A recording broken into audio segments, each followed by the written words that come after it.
Hello, everybody, and welcome back to the Cold Hard Truth NFL podcast. I'm your host, Anish Gupta. And I'm Srikar Rajendran. We're back with another episode. Again, we're just in this dead week, dead time. I just can't wait till training camp kind of starts. But there's always some NFL news, so we're going to talk about it. We're going to start off with Aaron Donald. He got a massive paid day, I guess, because it's like all coming in this year. I think he's going to earn literally $95 million through 2024. Highest non-paid QB in NFL history, and I think we can both agree it was deservedly so. So I'll let Srikar kind of give his thoughts on, what maybe he has some of the details of the trade, or not the trade, the signing, and what it means for the Rams. Yeah, so it's a $40 million pay raise. As Anish said, he's going to get $95 million through 2024, which is absurd. 31 years old, highest paid non-QB in NFL history, first defensive player to $30 million.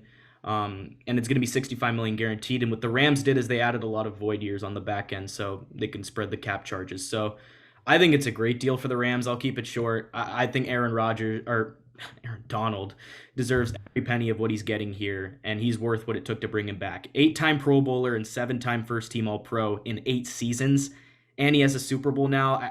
There's a great argument to make that he's the best defensive tackle in NFL history, a top 3 defensive player of all time. So, yes, to keep it short, it was definitely worth the investment. Completely agree. Frankly, I just don't. Look, as much as great as Aaron Donald is, and I think this was his postseason to really shut down every ounce of doubt people had on his legacy in this league. I think he's a top 3 defensive player of all time. I do think the gap between him and LT is still predominantly there. I think there is still a pretty wide gap, but he's closing it on Reggie White. If you were to say he's the second best, look, I'll listen to it. You just got to give me a good argument. I think since his career is still, like, he's obviously on the back end now, but he can still do a lot of damage in the league and really improve his case. So I don't want to rank him right now just because I feel like all we got to say is he's top 3 and he's got the potential to move up. Maybe he can get to top 1, but obviously LT's got that defensive MVP, not just defensive player of the year, MVP. So it's going to be hard for a lot of old heads, and even just for me, I think the way Lawrence Taylor impacted the game, he literally created the need for a position. Aaron Donald obviously is kind of changing the way defensive linemen are looked just because he's a defensive lineman that's not big. Like, he's not a nose tackle that's huge. He's a guy that's actually strong and very built and fit. So he definitely changed it in that aspect. And I think, again, yeah, he deserves all the money in the world. And I'm glad the Rams did it this way because they're paying a lot of guys right now. And I think this is all kind of occurring because of Cooper Kupp's deal. I think they're paying him literally less than $17 million a year. So, and he hasn't shown any interest of, being angry at the team or wanting out. This is what it takes to build a team, and this is what it takes, to build not just a good team for a year, but a dynasty. And I think the Rams have all the potential to be one. You said, you heard Travis Kelce on a podcast recently. He's like when asked about a new deal, right? Because if any tight end deserves money, it's him. And he's like, I'm here to win. I'm making my money. I'm cool. That's really what it is. And honestly, if you don't focus on your NFL contract, with the wins you accumulate and the media attention you'll get from getting to these big games, endorsement deals will come in like that. I feel like people are so hung up on the salary part, they forget to realize that money will come in from a lot of other places. You just got to be well known. No one cares about freaking Kansas City and Missouri, but they care about the players there because they've been making it. So that's why guys like Patrick Mahomes, Travis Kelce, even Tyreek Hill for all those years were relevant. So that's just a quick tidbit of what I've kind of been thinking with all this money stuff lately. And I had someone ask me, and he was like, why do the quarterbacks always get the most money? It should be the best player on the team. Quarterbacks just have the most impact. That's really what it is. They control how the outcomes of games very, very often. But if you're looking at other players that do it non-quarterback wise, Aaron Donald should be at the top of your list. And I think this postseason run proved that. I think out of the last decade, I think him and Von Miller are the only two guys where I've been like, whoa, like in the postseason, they really had a stamp on their playoff run. I think those were the two guys. And I was waiting from Aaron Donald because in 2018 he didn't have it, but this year he did. So 100% he deserved the money. And you talk about QBs, it's a little weird because Carson Wentz and Jared Goff are actually making more on an average per year basis than Aaron Donald. So I understand why it's a little off-putting to someone who just look at that and say, Aaron Donald is more valuable than them. He should be getting more money, but that's just not really how the market's working right now. You play a position of, like, it's need, right? A franchise quarterback, I'm sorry, 100% I will take over Aaron Donald. And look, he's the best of the best, but it's just like, if I can get a quarterback, of any type of elite caliber, I'm taking that. And obviously, I know Wentz and Goff don't really deserve that type of money, but at least they've shown some aspect of it. And you just kind of want to bank it on those type of guys, right? You obviously want to bank on like for example, Amazon is a seller of like its company matters, right? You're not gonna like go for like a really cool like toilet paper company. You're gonna go for a company that actually like produces value. So I'm not comparing Aaron Donald to like Charmin Ultra Soft, but I'm just saying. Okay, I'll kind of stop myself. But yeah, 100% deserves his money. Glad he got it. Moving on, Deshaun Watson is still in the news, and it's not for anything good this time. I mean, there's been so many things about him this offseason. He's taken the guys to the Bahamas. He's, given a Rolex to Anthony Walker. He's being given back to the community, but there's always the contingency, and it's still hanging over him. It's obviously all those civil suits, and we've gotten two more, 24 total now. More kind of just egregious and really big accusations, and obviously if these are true, it's heartbreaking to really even think about someone in our league has done that. So it's really crazy to think about. Again, I don't know all the details of if it's true or not, but some of these accusations are pretty bold. Well, if you've been watching this podcast for some time, you'd know that I haven't really been a big fan of how the Browns have handled this trade in terms of the Haslams. It was when they first made the trade at that press conference, the Haslams, didn't even show up, and they had a Zoom call later, and I wasn't a big fan of that. And I think that kind of set a tone for the rest of the offseason and what I would think about this Watson trade. I mean, the Browns claim they did their due diligence, and I mean, there's no way to prove that statement either way, but yeah, last week, two more civil suits have been brought against Deshaun Watson, and it's because of that HBO show. I'm pretty sure it's called, I think, Real Sports. Real Sports. It was with Bryant Gumbel, and there was interviews in that show with accusers of him, and after that, we got, those next two civil suits. And then there's Tony Busby. He is pretty much representing the accusers, and he's saying Watson offered each of the first 22 $10,000 or $100,000 to settle their cases, provided they signed NDAs, and ultimately they weren't going to do that. So the Browns are in a very, very weird spot. They've got a star quarterback being paid so much money. You talk about $230 million guaranteed, and he might not be eligible to play for some time. And meanwhile, Baker Mayfield, he's still on the roster because Barry's pretty much been unable to move him to this point. So it kind of begs the question, what's going to happen now going into the future, going into, late July? Because training camp is really coming up, and Mayfield has a huge cap hit. It seems like he's going to be in Cleveland during that time, and, he wants out. Cleveland would love to offload his money. It's getting harder each day to see both of those things happening. Somehow there is, a likely scenario where the Browns hold on to Mayfield. They wait for the league to, discipline Watson, and then they try to convince Baker into playing until Watson returns. It's a scenario. It's like it's there. And for Mayfield, I mean, it's such an awkward spot because now you have to channel all your anger and your hurt feelings into what has to be now the best football of your life. I mean, it's a weird situation for both, and it'd be one of the weirdest situations the NFL has seen in so long. Mayfield playing for a team who wants no part of him. He doesn't want any part of them. But they both need to succeed. They need to help each other. And it's just, this offseason has taken such a weird turn for the Browns. And who knows? That's all I'll say. There's so many ways this could play out. I'm going to shut down completely that thought. I don't see. Literally, there's no way. I There could is no way he's going to come back and play. Literally, I will. Like, I would put it in writing. There is no way. Knowing him and the personality, and knowing after watching the YNK podcast, no way is he gonna come back and play. Look, we're already into OTAs. I mean, yeah, it would be the same system he's had for 2 years, but I don't see it.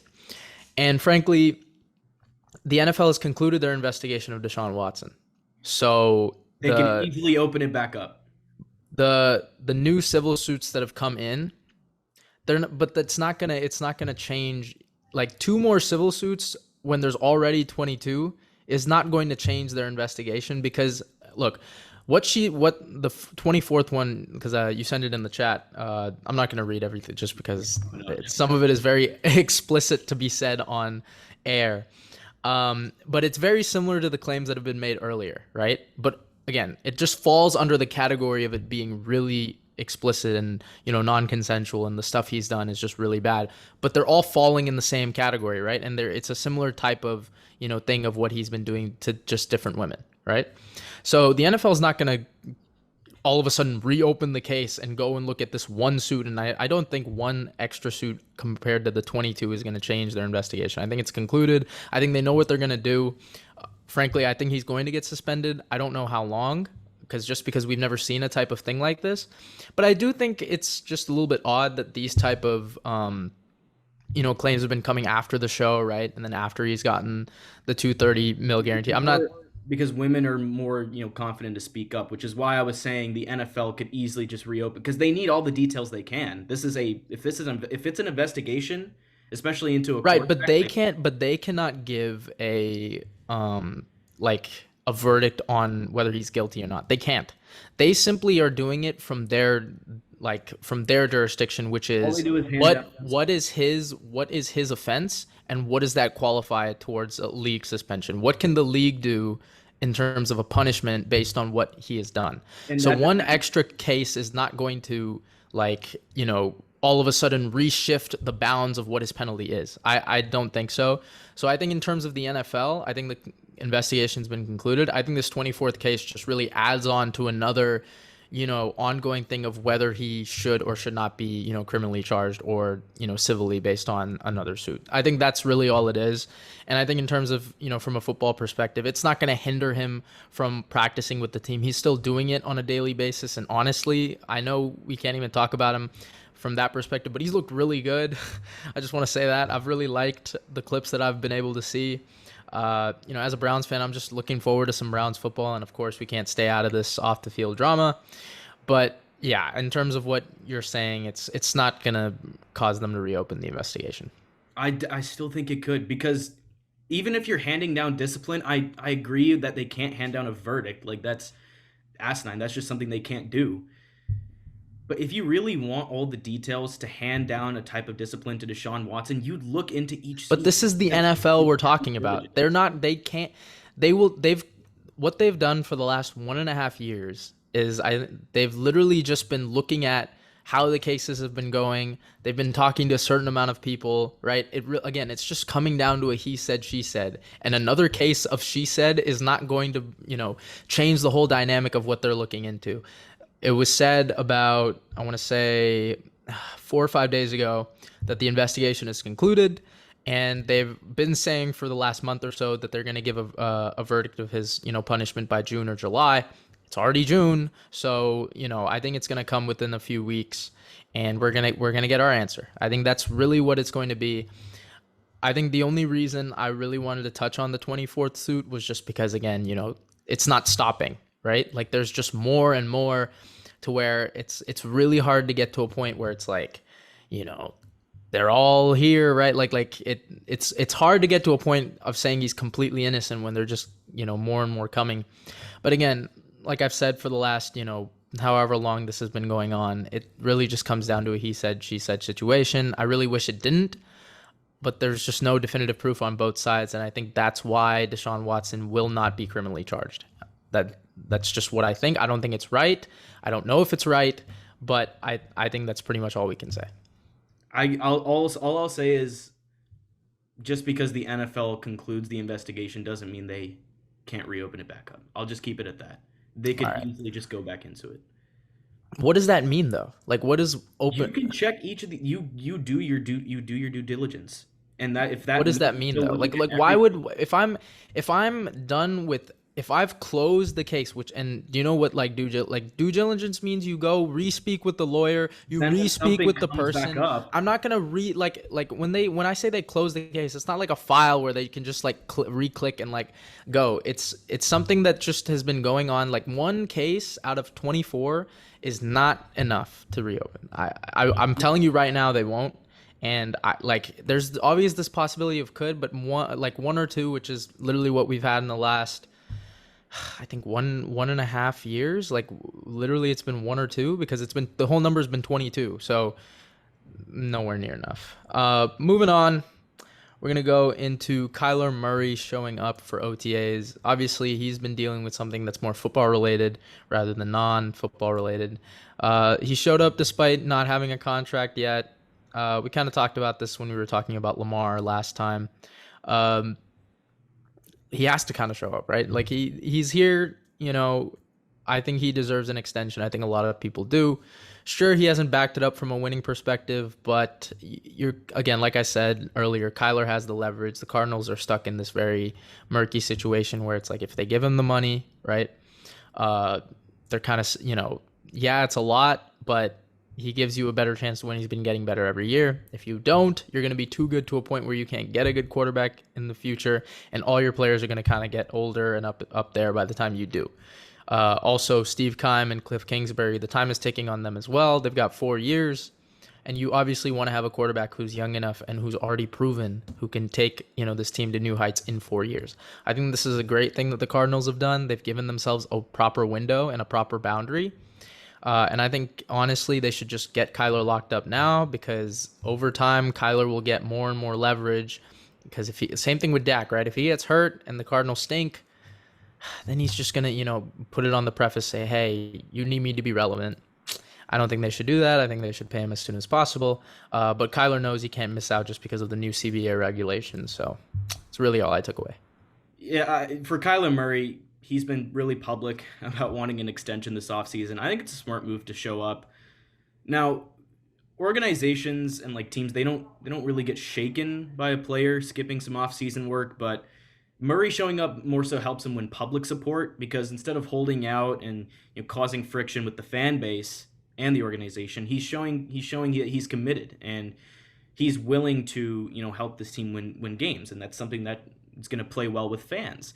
It's all about that PR battle, right? It doesn't guarantee anything, but it helps put pressure on Arizona. And the decision is still there to make Murray play his fourth season and then negotiate a long-term extension. I still think the Cards have all the leverage because they still have the franchise tag after this year. They still have control of They have the having, fifth-year option and then the franchise tag. yeah, so even more leverage there, and they can watch. They can see if Murray progresses, stays the same, declines due to injury or something else, and still, I think for Murray, his best chance at getting extended this summer is pretty much do what he just did. You show up, you work hard, and you keep trying to get rewarded through, as I said, public support. So I think it's a good move by Kyler Murray to show up. I mean, the Cardinals don't have the leverage in the sense that, like, yeah, like they have to pay him, and Kyler knows that he can't go anywhere. But the thing is, even if he holds out, right, the Cardinals are going to lose value as a franchise as a whole, like revenue, right? Like Kyler's responsible for so much of their kind of acumen and respect around the league, right, just because of his play. So I think the Cardinals should kind of look at this and say, okay, I know I can keep this dude literally up to 4 years from now. Like they can do 2 franchise tags, a fifth-year option, and he's playing the fourth year. So 4 years. They could literally do that if they wanted to. But we're just seeing a trend of quarterbacks getting extended after their third season, which I personally like. It's just showing the player power in the NFL. I don't like the trend. I don't really agree with it. But Lamar is asking for his extension after his fourth year. I think the fourth year is where you get it, right? So, I mean, now we're going to see guys like Joe Burrow and Justin Herbert. They're going to start, demanding an extension after the third year. I think the third year is the very murky one. That's not when you should do it. It's the fourth. So, I mean, from a historical and a realistic perspective, I think Kyler should wait a year, but he's already kind of earned it. Like, playoffs 2 straight, or, I mean, not playoffs, but he's had a winning record when he's been the starting quarterback for the last 2 years. Got to garner you something. And again, the Cardinals know that even without him, they're in no man's land. You don't want to be that in a franchise, especially with a wide open NFC right now. So again, it's still going to continue to be murky. I mean, I hope this doesn't go as long as the Dak Cowboys thing, just because I don't want to talk about it for another 2 years. But yeah, let's hope it gets done. Mm-hmm. Moving on to, I guess, the final topic of the day. It's the Pittsburgh Steelers have been, the consistent, stable franchise for the last since the Super Bowl merger. They have literally been the stable of consistency. They've had less head coaches than Panthers starting quarterbacks in the last 2 years. Like, that's crazy. They've had 3 head coaches in their entire span. And obviously one of them is Mike Tomlin, who's been known for just not sucking, right? Like, he hasn't been known for being great. He's just known for never being bad. Now, obviously, Mike Tomlin's got a bowl. He's made the playoffs a bunch of times in the last, decade. But it really just comes down to now, if I'm a Steelers fan, am I really just okay with 9 wins a year? Like, I'm not, right? So, I mean, now we're going to kind of talk about it, right? Will the Steelers keep their above 500 streak going? And I'll let Srikar kind of start it off. But, what do you think? I mean, is it like really just worth, a mediocre top 14 season? Yeah, it's a little wild to me that Mike Tomlin has never had a losing season. I'm going to go on record. I'm going to say this is going to be his first. Pittsburgh, I'll say this, they have a terrific defense, specifically up front. I love their defense. But the offense, I think it's one of the weakest in the league. The Steelers have more questions than answers at quarterback. I don't like their offensive line. You got decent weapons, but, I mean, Najee Harris is an elite. Deontay Johnson is an elite. Chase Claypool is an elite. Pat Freiermuth not elite. So they're all good. They're all great. But, and then you got a second place schedule. You're in the AFC North. So you have the Bengals, Browns, and Ravens to deal with, and they're all, could be double-digit win teams. Is going to be a long road for Pittsburgh to finish above 500. And you could argue that last year Tomlin, had one of his best coaching jobs, reaching the playoffs at 9-7-1, despite having Big Ben, who was practically struggling to throw with any type of velocity at all. So to get there again, he's going to have to be even better than that. And unfortunately, I don't see it coming together for Pittsburgh to go, 9-8 or 10-7. It's funny because Big Ben was top 3 in passing yards in the second half, which, just wanted to throw that out there. But I can't predict it till I see it. I can't. Like, look, the Steelers, they have a formula. They're not asked to outscore their opponents. They're simply asked to play better defense and really just get that last, extra couple points. Like, they're not going to outscore your offense. They're gonna make plays with their defense to where they barely score more than you. And it's like, do you get what I mean? Like, that's how they're gonna win. I get that, but how long can that really last? No, yeah, I know, and but it's crazy to me to think about, just because when I watch them, right, you play all these great offenses, but they just always find a way to get in their heads, right? Like, I mean, the Titans, they hold 16 points. The Ravens, who are high flying, they hold them to 19. It's just what they do, and they have so many questions. I'm gonna disagree with you, and I think their weapons are pretty good. I think they're some of the more consistent ones around the league. I don't think they have a bad spot, which is, a lot of teams have a weakness. I don't think they do. I don't think they have a considerable hole. Obviously, their offensive line, I'm glad they made some additions, but they're gonna get better. The Steelers are a power run team anyway, so offensive line love that. Even if they're not talented, it helps offensive line anyway. So I'm not too worried about them there. I just can't predict it till I see it. So I'm really on this fence, right? Because it's now it's 17 games and 8 wins is not going to be enough for 500 or above. Yeah. I think I had them 8-9 in the playoff predictors I did. I think they just hover around the 8-9. My only thing with this topic and what I really wanted to, say to you guys is just how long, Steelers fans, right? Because look, I hate the Steelers. I'm a Browns fan, so I'm not complaining. but it's just like this mediocrity, right? And even the 11-0 start, right? It was a very fluky start. And like, look at them throughout the decade. They've been to one championship game, right? They've had constant playoff disappointment. And even in the years that they didn't make it, they've just been middle of the pack. Like, I don't think anyone has truly feared the Steelers as a championship winning team since they won it. Really. I don't think any team, I don't think they've been top 3 in terms of true power rankings, right? Not just by winning 11 games in a row. They have not been a true top 3 team since the Super Bowl year. So I think one of these years, I think it's really important to just, let it all out. Fail one year, right? Get a good draft pick and build up. Like, doing bad, you get good draft picks throughout the draft. So you're getting good value throughout.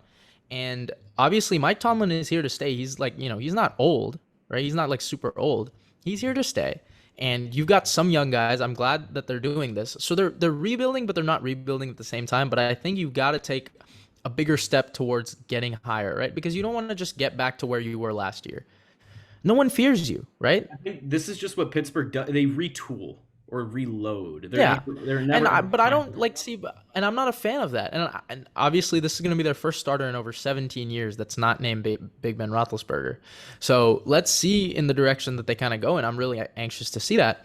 Can he do the same things that Big Ben was? And I think that what's an underrated facet that people don't appreciate about old veteran quarterbacks is just their IQ. Like, this is Big Ben, as maybe as lackluster of a talent as he was, he knew how football works. He knows the game in and out. And I think that's a really big facet that people are going to miss. Even when he missed the year in 2019, he was on the sideline every game, right? He's helping his quarterbacks. That's why they won the 8 games. He was a big part of that, right? You could see him communicating with each and every quarterback. He had that little headset, he had his hat on, and he was there, right? So he's not going to be there anymore, and I think that's a pretty underrated facet that people aren't really looking at, and that's why I can understand why you think they could go under 500 this year. I think in my playoff prediction, I think I had them like 7-10. I think it's just a little branch, right, of a stable tree that you're breaking, but it's a big one, right, in Big Ben. So I think if anything is going to cause them to break that streak, it's number 7, right? Yeah, I think, yeah. So but I think we still kind of, like, as of right now, I just can't fully buy into it. But if anything, right, I would just say the biggest factor for why is Big Ben's absence.